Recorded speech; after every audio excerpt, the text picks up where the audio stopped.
வணக்கம். சிறந்த பக்தனுக்குரிய பண்புகள் பற்றி பகவத்கீதையில் குறிப்பிட்டிருப்பதை பார்ப்போம். இவை வெளி ரீதியாக நாம் அணிகின்ற சின்னங்களையோ செய்கின்ற சடங்குகளையோ குறிக்காமல் அக ரீதியாக எமது பக்குவத்தையும் வளர்ச்சியையும் குறித்து நிற்கின்றது. அத்வேஷ்டா சர்வபூதானாம் மைத்ர கருண ஏவச்ச நிர்மமோ நிரஹங்கார சம துக்க சுகக்ஷமி சந்துஷ்ட சததம் யோகி யதாத்மா திருட நிச்சயः மை அர்ப்பித மனோபுத்தி யோ மத் பக்த சமே பிரியः. யோ மத் பக்த சமே பிரியः. இப்படிப்பட்ட பக்தன் எனக்கு பிரியமானவன்.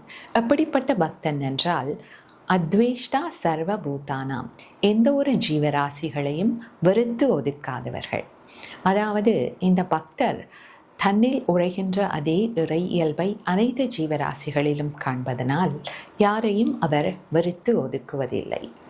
அடுத்ததாக மைத்ர கருண ஏவச்ச, எல்லோரிடமும் நட்போடும் கருணையோடும் பழகுபவர்கள். நிர்மமோ நிரஹங்காரம், நான் எனது என்ற அகங்காரம் மமகாரத்தை நீக்கியவர்கள். சம துக்க சுகக்ஷமி, சுக துக்கங்களை சமமாக பார்க்கக்கூடிய மனப்பக்குவம் உடையவர்கள். சந்துஷ்ட சததம் யோகி, தன்னுடைய சந்தோஷத்தை நபர்களிலோ பொருள்களிலோ தேடாமல் தன்னிலே தான் ஆனந்தமாக இருக்கின்ற யோகியானவன். யதாத்மா, தன் அடக்கம் உள்ளவன்.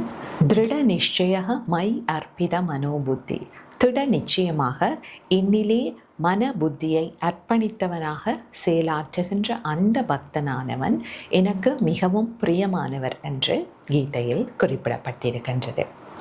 இங்கு சிறந்த இறைவனுக்கு பிரியமான பக்தனுக்கு இயல்பாகவே இருக்கின்ற இந்த குணங்கள் எமக்கு நாம் வளர்த்து கொள்ள வேண்டிய பயிற்சியாக, சாதனையாக இருக்கின்றது. நன்றி.